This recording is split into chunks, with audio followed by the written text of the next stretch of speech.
Hey girlies, thanks for watching another YouTube video. I'm in a rush because I'm getting ready for work, but you know I'm trying to be on this YouTube grind, so no excuses, baby. Anyways, something that I wanted to talk about was your environment, and specifically the people you choose to be around the most. This could be family and or friends. This is a topic that I'm passionate in because I know how easy it is to be a product of your environment.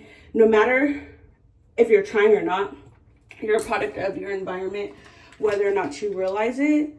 That's why, you know, people from families with more money, they act a little bit different than people from families without money. It's because you guys grew up with different struggles, different areas, and different circumstances. So you're bound to be different even if you guys have similarities.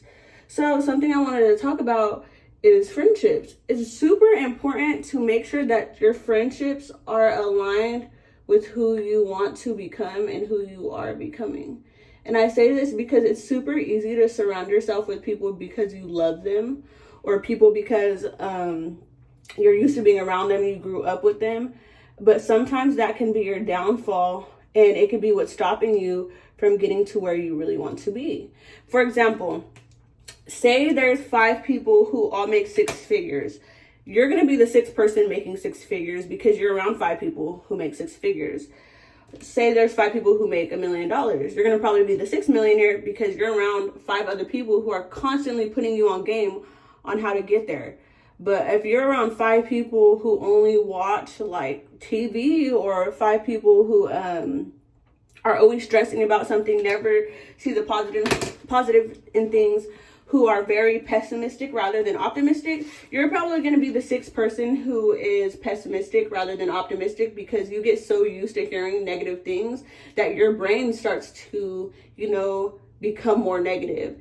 And let me give you an example.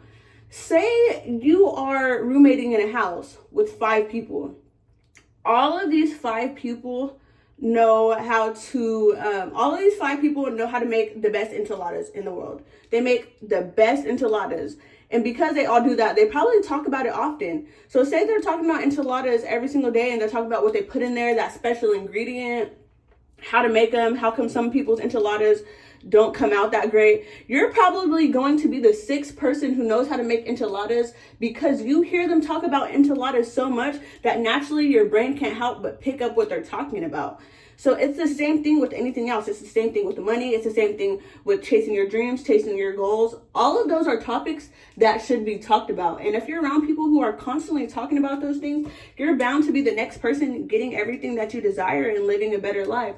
But if you surround yourself with people who don't talk about those things, or you're the only one talking about those things and they seem very disinterested, or you're the only one picking their brain and asking them questions and they seem very disinterested, chances are you're not going to grow. It's not enough of a challenge for you, and it's only going to keep you the same, and the same is not what you want to be. So it's very important you do a little evaluation of everybody in your life.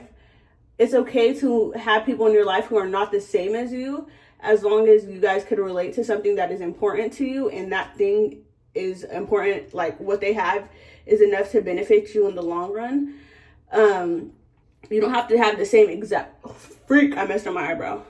You don't have to have the same exact goals as people, because we are all different individuals, and it would not be normal for every single one of us to have the same exact goals because, like I said, we're different.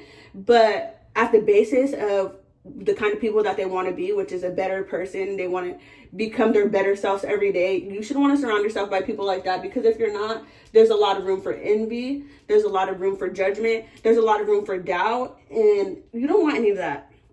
So I say this to say, be very mindful about who you choose to have in your corner and have in your life. It can be hard to cut people off, and it's not always easy, especially if you love them. Trust me, I know. But it can be very beneficial to you to becoming who you are meant to be, because, sometimes a release of people is what you need to focus on yourself. Sometimes you have, when you're left by yourself, you have no choice but to grow and reflect, and it will push you into becoming or getting where you need to be. And honestly, sometimes you can't even attract the kind of people that you actually want to be around because you don't have enough room for them because you're so focused on the things and the people that do not serve you. Ooh, I'm messing up my words. But anyways, you guys could tell I'm in a rush by the way I'm patting this stuff on my face. I'm trying to hurry because I have work. But that's a short little video that I wanted to put out there. It's nothing crazy, nothing major, but I did drop a few gems on you guys. So if you guys are willing to listen, I'm telling you, this advice can be life-changing. Things that are new and different for you may be uncomfortable. It's not always going to be easy. But when I say life-changing, I mean life-changing. This could be the beginning of your forever. Excuse me. So anyways, thank you for listening to me. Holla at your girl. Be real or be real. Mwah.